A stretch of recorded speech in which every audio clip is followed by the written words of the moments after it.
Shalom, damai di hati. Salam jumpa dalam kasih Yesus Kristus. Ibu ucapkan kepada anak-anak ibu yang masih tetap setia stay mengikuti proses pembelajaran daring atau dalam jaringan. Kali ini kita berjumpa lagi bertemu di dalam kelas pembelajaran kita, yaitu kelas Pendidikan Agama Kristen kelas 9 semester ganjil tahun ajaran 2020-2021. Bagaimana kabar anak-anak? Tentunya Ibu berharap walaupun dalam situasi kondisi pandemik saat ini, anak-anak masih tetap menjaga kesehatan anak-anak agar tetap setia dan selalu sehat dan bisa terus beraktivitas walaupun bersekolah dari rumah ya, untuk mengikuti proses pembelajaran kita. Adapun di saat pagi hari ini anak-anak, topik sentral atau topik umum dalam proses pembelajaran kita untuk materi ini ialah pengembangan diri untuk pelayanan bagi sesama. Namun sebelum kita mulai dalam pertemuan kita, Ibu ingin anak-anak kita bersama-sama menyanyi sebuah pujian yang berkata, "Mata Tuhan melihat." Biar pujian ini memberikan semangat lagi kepada kita untuk terus tetap semangat mengikuti proses pembelajaran kita. Mata Tuhan melihat apa yang kita perbuat. 1, 2, 3. Mata Tuhan melihat apa yang kita perbuat. Buat yang baik, yes. Buat yang jahat, no. Oleh sebab itulah jangan berbuat jahat. Ingat, Tuhan melihat. Mata Tuhan melihat apa yang kita perbuat. Buat yang baik, yes. Buat yang jahat, no. Oleh sebab itulah jangan berbuat jahat. Ingat, Tuhan melihat. Ya, anak-anak, sebelum kita memulai dalam proses pembelajaran ini, tentunya mari kita berdoa agar seluruh rangkaian pembelajaran kita dapat tertuntun dari awal sampai akhir boleh berjalan dengan baik. Mari kita berdoa. Bersyukur berterima kasih Tuhan, karena di saat pagi hari ini Tuhan masih memberikan kami napas kehidupan, sehingga kami selaku guru dan siswa, kami masih ada dalam situasi pandemik saat ini, kami siap untuk mengikuti kegiatan belajar kami walaupun di dalam jaringan. Bapa yang baik, berkati kami, tuntun kami, agar proses pembelajaran ini dari awal, pertengahan, sampai berakhir, biarlah terjadi hanya di dalam nama Tuhan. Haleluya, puji Tuhan. Amin. Ya, anak-anakku yang diberkati oleh Tuhan kita Yesus Kristus, tentunya dalam proses pembelajaran kita di saat pagi hari ini, kita dituntun oleh 4 kompetensi inti. Dari 4 kompetensi inti yang tertera di layar monitor ini, anak-anak bisa melihatnya. Dari 4 kompetensi ini mendapat 4 juga indikator dan juga kompetensi dasar. Nah, di mana kompetensi dasar ini kita akan lihat pada poin 3.4, yakni indikatornya di mana menjelaskan pengertian masa remaja dan tahap-tahap perkembangan diri seorang remaja, dan juga bagaimana peran serta remaja dalam pelayanan bagi sesama. Nah, mari anak-anak, dari 4 kompetensi dasar dan indikator ini juga ada 2 tujuan pembelajaran yang akan kita capai dalam proses pembelajaran kita ini. Yaitu ketika kita melalui pembelajaran ini, anak-anak bisa menjelaskan pengertian masa remaja dan juga tahapan-tahapan perkembangan diri dari seorang remaja. Dan yang kedua, ialah bagaimana anak-anak bisa mengungkapkan peran serta remaja dalam pelayanan bagi sesama. Ayo kita mulai dalam proses pembelajaran kita. Nah, dan topik pembelajaran kita di saat pagi hari ini berjudul Masa Remaja, Masa Transisi. Masa Remaja, Masa Transisi. Anak-anak bisa mengikutinya melihat dalam buku panduan anak-anak, yaitu buku Pendidikan Agama Kristen dan Budi Pekerti pada halaman 135. Nah, anak-anak yang diberkati oleh Tuhan kita Yesus Kristus, Ibu ingin bertanya untuk anak-anak. Dalam proses atau dalam setiap gambar yang ada di layar monitor anak-anak ini, anak-anak melihat ada beberapa anak remaja yang tepat berpakaian seragam putih, biru, dan ada juga yang memakai putih, seragam putih abu-abu, sama seperti kalian ya. Nah, bagaimana pengalaman kalian dan pendapat kalian tentang remaja? Ya, tentunya pada posisi saat ini di kelas kalian sudah ada berada menginjakan kaki di kelas 9 ini, tentunya anak-anak tergolong kategorinya dalam masa remaja. Nah, pasti masa remaja ini merupakan masa yang sangat indah bagi anak-anak sekalian. Tepat sekali, mungkin di rumah anak-anak berkata bahwa, oh masa remaja ini merupakan masa di mana kita menemukan jati diri kita yang sebenarnya. Kita dapat menggunakan masa remaja ini sepuas-puasnya karena tanpa ada hambatan atau halangan dari orang atau manapun yang dapat menghalang kita.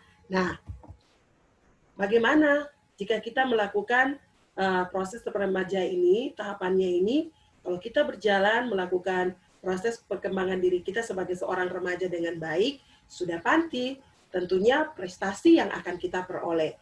Nah, hal ini sangat baik bagi diri seorang remaja ketika dalam proses pertumbuhannya, ia dapat mengenal jati dirinya sebagai seorang remaja. Karena dalam masa remajanya dia dapat melakukan hal-hal yang positif. Dan salah satu contoh pada gambar ini, mereka yang berprestasi. Ketika mereka yang berprestasi, mereka bisa meraih keberhasilan itu pada tahap akhir dari setiap pendidikannya, yaitu menempuh gelar sarjana. Nah, kalau ini bagaimana anak-anak? Ya, apa yang menyebabkan mereka ada dalam situasi seperti ini? Kalian bisa perhatikan, kenapa sampai anak itu dia bisa merokok? Ya, padahal ini ia berada di dalam angkutan umum. Tentunya bukan saja ia ya sendiri yang berada di sana, tapi kalian bisa lihat ada Pak Sufir yang di sana umurnya lebih tua dari sang anak ini, ataupun anak-anak yang lainnya ya, atau orang-orang atau penumpang yang ada di dalam sana. Nah, dalam posisi ini pun juga mereka bisa menjerumuskan diri mereka atau tidak menjaga diri mereka dengan baik, minuman keras, obat-obatan terlarang. Hal ini juga akan bisa membawa mereka dan bisa mengakibatkan mereka berurusan dengan polisi, seperti gambar yang ada pada layar monitor. Kalian bisa menyaksikannya. Nah, anak-anak, coba perhatikan lagi. Ya, masa remaja adalah masa yang sangat indah. Namun, masa remaja juga ini penuh dengan gejolak. Nah, gejolak seperti yang tadi, dua gambar yang sudah anak-anak perhatikan. Yang pertama, kalau dalam diri kita gejolaknya ini mengalirkan aliran-aliran positif, maka hal-hal yang kita terima itu pun juga akan berdampak positif bagi diri kita. Tentunya pada gambar yang pertama, kalian bisa menghasilkan prestasi pada masa remaja kalian. Tetapi ketika gejolak ini dia muncul dan menghasilkan energi-energi yang negatif, maka ini berdampak buruk pada perkembangan kalian sebagai seorang remaja. Nah, beberapa aspek perubahan ada di dalam diri remaja dalam masa perkembangannya, yakni pada masa transisi, terus ada masa bertanya, masa keterbukaan, masa mengambil keputusan. Nah, anak-anak, pada masa transisi ini, di mana anak-anak mengalami fase, yaitu perubahan pada diri kalian, di mana tak terasa ibu berikan contoh secara fisik, kalian dulu hanya mengenakan mulai dari pakaian seragam TK. Kalau ada yang ibu kalian menyekolahkan kalian di TK, kalian menggunakan pakaian seragam TK. Berpindah lagi pada pakaian merah putih, lanjut pada putih biru. Dan dia terus akan berlanjut putih abu-abu dan pada jenjang kuliah. Dan ini merupakan masa transisi. Mungkin yang tadinya kecil, kalian masih dituntun sama orang tua, masih di bawah sama orang tua. Tetapi ketika sudah ada pada masa remaja, kalian sendiri yang pergi ke sekolah, kalian sendiri yang akan menentukan mana pakaian yang akan kalian pakai. Saya mau bergaya, style saya seperti apa. Nah, inilah yang disebut dengan masa transisi.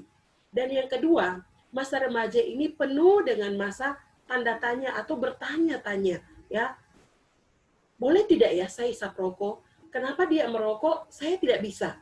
Ya, kok kenapa ibu larang untuk saya tidak boleh menonton ini atau melihat gambar ini atau melihat yang ini? Ada apa sebenarnya? Nah, dalam rasa bertanya-tanya ini membuat kita rasa ingin tahu semakin besar, sehingga hal-hal yang tadi dilarang oleh orang tua kita, kita akan bercoba untuk menemukannya dengan cara kita sendiri. Apalagi tren zaman sekarang ini segala sesuatunya sudah ada di telunjuk jari. Hanya tekan Google, kita bisa melihat semua rahasia dunia ini. Nah, masa keterbukaan, di mana kalian bisa memiliki seorang teman, kalian bisa berbagi dengan sesama kita, dan diri kalian pun juga bermanfaat bagi orang lain. Masa mengambil keputusan, seperti yang tadi Ibu katakan, bahwa kalian yang sendiri menentukan, hari ini saya mau ke sekolah, saya mau jalan kaki, atau saya mau naik kendaraan, ya. Atau hari ini saya mau pergi ke sekolah, saya mau bawa bekal atau tidak. Atau kira-kira apa yang baik buat saya ketika saya pergi mengikuti proses pembelajaran dan saya pulang, saya tidak langsung pulang ke rumah, tetapi saya mau pergi ke rumah teman. Apakah ini baik atau tidak? Ya, apakah saya harus perlu melapor orang tua atau tidak? Ya, di mana proses pembelajaran diri ini ia mulai bertumbuh dan ia mengambil keputusan. Hati-hati anakku, jika kalian salah untuk mengambil keputusan sejak dini, maka hal yang sama pun akan kalian rasakan seperti pada gambar yang kedua tadi. Kalian bisa terjerumus di dalam setiap kesalahan-kesalahan kalian, bisa merokok, bisa melibatkan diri kalian jatuh dengan salah pergaulan, ya. Teman kalian ada yang membawa kalian jatuh kepada obat-obatan terlarang, sehingga bisa berurusan dengan polisi. Baik kalau berurusan dengan polisi, bahkan ada juga dalam masa mudanya bisa kehilangan nyawanya karena tadi salah menempatkan diri, ya. Kalian tidak bagaimana menjaga diri kalian dengan baik dalam perkembangan diri kalian menjadi seorang remaja. Ingat bahwa pada fase ini tidak akan datang 2 kali. Masa remaja ini ia sekali seumur hidup di dalam diri kita. Jadi kalau kita salah mempergunakan masa muda kita, maka hilang sudah segala harapan kita. Nah, kalian bersyukur, kalian masih diberikan tubuh yang kuat, secara fisik yang lengkap oleh Tuhan. Kalian bersyukur ya, kalian masih diberikan di sekolah di fasilitas yang baik. Orang tua kalian memberikan kalian fasilitas untuk belajar seperti laptop, gadget kalian yang mungkin standar dalam proses pembelajaran daring pada saat ini ya. Kalian bersyukur. Namun ada sebagian atau segelintir orang di luar sana yang tidak bisa menikmati fasilitas-fasilitas yang saat ini kalian nikmati. Nah, salah satu contohnya akan kita lihat dalam sebuah kisah inspirator ini dari seorang yang bernama Nick. Nah, Ibu ingin kalian untuk mengikuti kisah Nick ini. Biarlah kisah Nick ini pun juga dia dapat memberikan inspirasi untuk anak-anak dalam melangkah atau melakukan kehidupan anak-anak sebagai seorang remaja.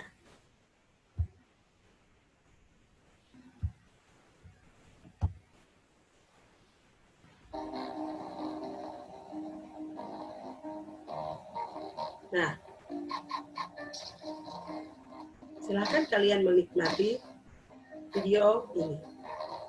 Nick Fujisi atau Nicholas James lahir pada tanggal 4 Desember 1982. Nick lahir tanpa ada tangan dan kaki. Dengan 2 kaki kecil, satunya memiliki 2 jari saja. Menurut dokter, Nick terkena penyakit yang sangat langka. Ya, orang tuanya memang sedikit shock, kaget, bahkan pingsan karena melihat kondisi anaknya. Ya, ibunya sendiri pun sempat menolak Nick untuk tidak menggendongnya selama 4 bulan kelahirannya. Ya, sejak 6 tahun Nick belajar untuk menulis dan sendiri mengoperasikan kursi roda elektrik dan menggunakan komputer dengan jari kakinya. Bayangkan, hanya dengan jari kaki. Orang tua memilih Nick untuk tidak menyekolahkan di sekolah khusus, ya, tetapi lebih memilih Nick untuk menyekolahkan di sekolah umum. Ya, sudah pasti anak-anak Nick menjadi tempat bulian, ya. Teman-temannya terus meledek Nick, ya, sehingga Nick mengalami depresi dan merasa putus asa. Ya. Bahkan pada usia 10 tahun, Nick mencoba untuk bunuh diri. Ia menenggelamkan dirinya di dekat kamar mandi, ya. Setelah berapa kali mencoba, Nick sadar kalau hal yang dia lakukan ternyata menyakiti banyak hal yang orang-orang yang mencintai dia. Ia mencoba bangkit dari segala kekurangannya, dan ia menjalani segala tantangan hidup dan memperkuat keyakinannya.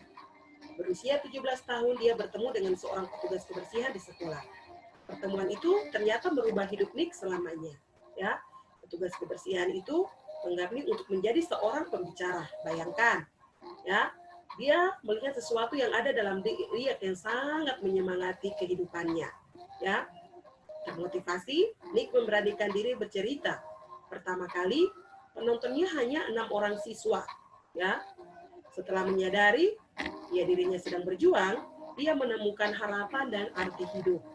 Ya, maka Nick memutuskan untuk menjadi pembicara atau motivator selamanya. Meraih mimpi dengan dia belajar. Ya selesai sarjana, bayangkan ya, hanya dengan 2 jari pada 21 tahun, ia selesai menyelesaikannya. Ia mendirikan sebuah organisasi juga, ya. Nah, pada tahun 2005, organisasi ini memberikan dia tempat untuk berbagi kesaksian dan melawan setiap pembulian bagi mereka yang berkebutuhan khusus. Ia terus bergerak maju karena ia percaya bahwa momentum ini merupakan kesempatan yang tidak terduga. Saat itu, ia menjadi inspirator dan kurang lebih 60 negara. Ia sudah menginspirasi jutaan orang. Ini bahkan telah memberi lagi 3.000 pidato ya tentang perjalanan hidupnya. Nick belajar untuk membiarkan keterbatasan fisik menghentikan menjalani kehidupan yang normal anak-anak. Ya, bagaimana ia seperti manusia normal lainnya, dia makan terjun bebas, ya. Tuhan tidak membiarkan dia sendiri, Tuhan mempertemukan dia dengan seorang wanita, ya, yang sekarang ini pun juga menjadi istri Nick. Mereka menikah pada tahun 2012. Ya, sekarang Nick posisinya berstatus seorang ayah dan memiliki 4 orang anak. Nick menuliskan salah satu buku, ya. Nah, inilah judul bukunya. Kurang lebih 30 bahasa menjadi buku dan internasional bestseller. Pesan yang sangat kuat tentang harapan telah menginspirasi jutaan orang di seluruh dunia. Ya, luar biasa sekali ya. Ini merupakan pembuktian hidup bahwa kehidupan ini tidak mungkin dihadapi dengan yang negatif, tapi kita harus melihat dalam sisi yang positif. Nah, sejak saat itu, Nick dinobatkan menjadi salah satu motivator dunia. Jika kita memiliki sifat yang tepat, bisa untuk menghadapi segala rintangan yang sedang kita hadapi.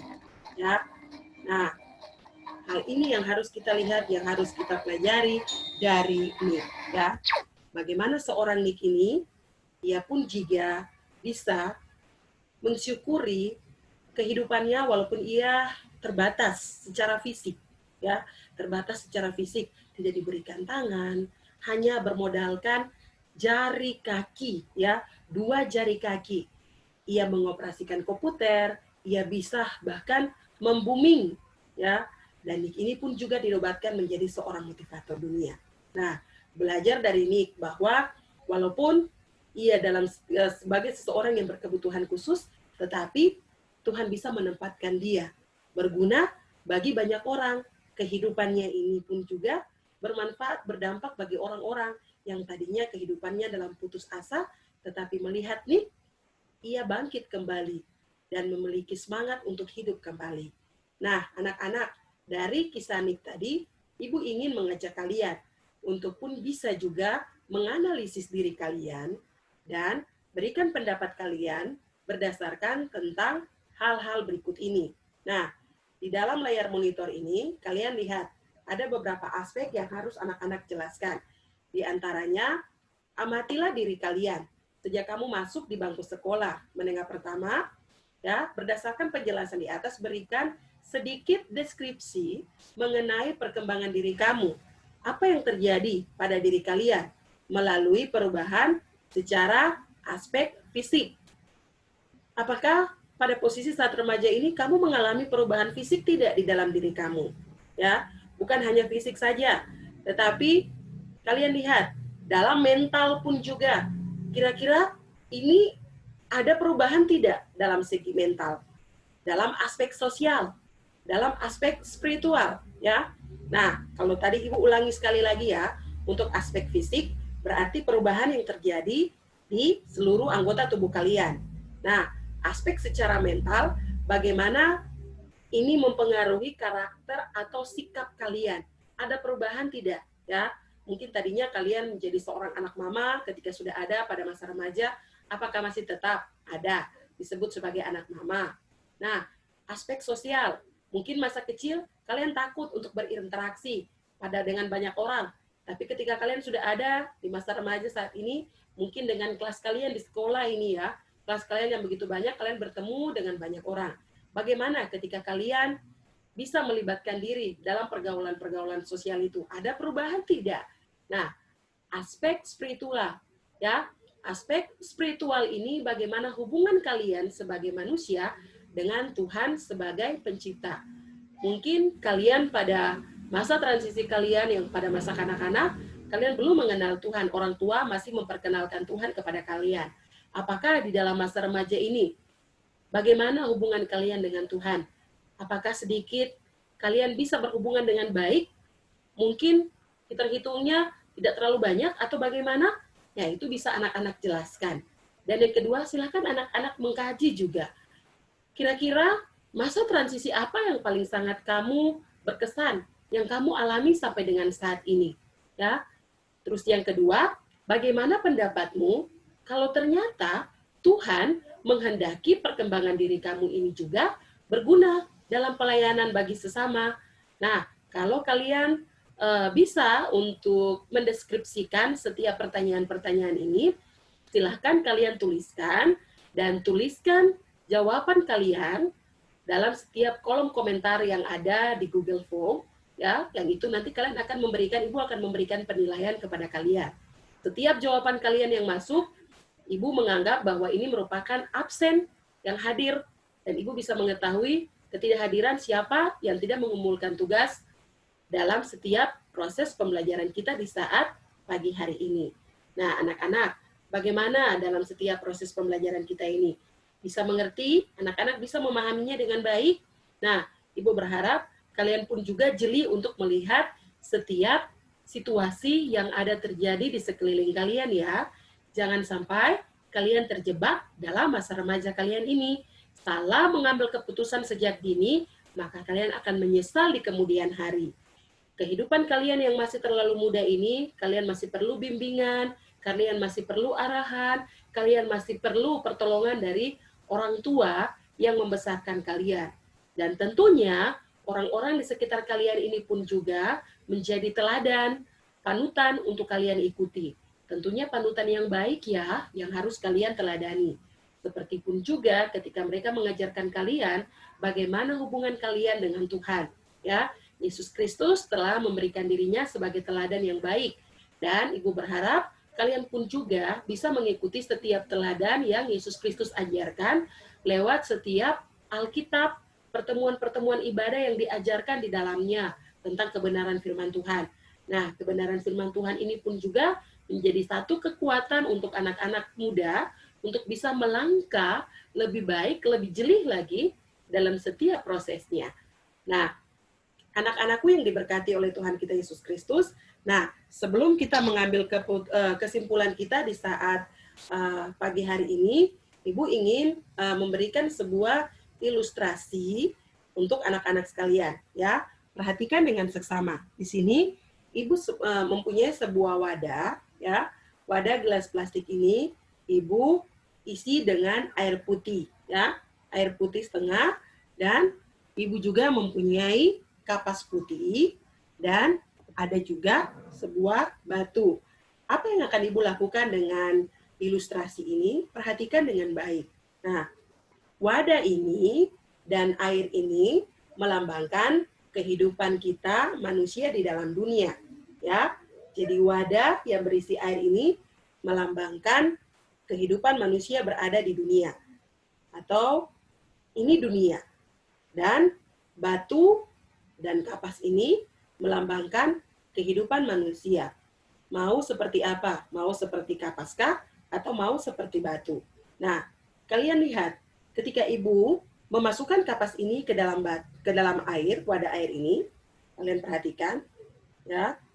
Nah, ketika Ibu perlahan-lahan memasukkan kapas ke dalam wadah ini, maka apa yang terjadi anak-anak? Kapas ini akan basah dan setiap helai kapas ini basah, terisi oleh air penuh, ya. Sampai kedalamannya pun juga ketika kita angkat kapas ini basah ya. Nah, Ya, kalian bisa lihat sendiri. Ya, basah. Tetapi, nah, Ibu akan keluarkan kapas ini sebentar, dan Ibu akan menggantinya dengan batu ini. Kalian perhatikan, batu ini ketika Ibu masukkan ke dalam wadah ini, apa yang terjadi anak-anak? Nah, ketika batu ini Ibu masukkan ke dalam, batu ini basah. Tetapi apakah di dalam batu ini ia basah atau tidak? Ya. Nah, ketika Ibu mengangkat keluar, otomatis di bagian luar batu ini saja yang basah, tetapi di dalamnya tidak akan terkena air, otomatis kering di bagian dalamnya. Nah, ini melambangkan dua sisi kehidupan manusia, ya. Kehidupan manusia yang diibaratkan menjadi kapas. Kapas ini di mana kehidupan dunia ini yang penuh dengan segala gejolak yang ada, masa remaja yang ada ini, ketika kita tidak menjaga diri kita dengan baik sebagai seorang remaja, maka kita sama seperti kapas ini. Kita akan bisa dikuasai oleh segala macam perkembangan dunia ini. Dan kehidupan kita akan hancur karena lebur di dalam ini. Kita akan basah, ya. Tetapi kalau kita memilih untuk menjadi sebuah batu atau belajar dari sebuah batu, dia tetap mengikuti setiap proses yang ada, perkembangan dunia yang ada, ya. Ia ada di dalam dunia ini menjadi anak muda yang tren, anak muda yang kekinian, anak remaja yang gaul. Namun dalam ini, kehidupannya ini pun juga dia tidak akan membiarkan kehidupannya ini terpengaruh dengan segala macam bentuk kehidupan dunia yang bisa menjerumuskan dia untuk ada di dalam hal-hal yang buruk atau negatif. Nah, dari dua sisi tadi, kapas dan batu, kira-kira anak-anak mau menjadi seorang remaja yang bagaimana? Maukah anak-anak menjadi remaja seperti remaja kapas-kapasan saja, atau anak-anak mau menjadi sebagai seorang remaja yang batu, diibaratkan batu yang sangat kuat, masuk mengikuti perkembangan dunia, tapi tidak akan tergoyahkan atau tidak akan terjebur dalam setiap perkembangan dunia yang ada. Kesimpulannya, masa remaja adalah masa transisi yang penuh dengan gejolak. Sebab secara signifikan, remaja tengah mengalami perkembangan yang baik dari segi fisik, mental, intelektual, dan juga spiritual.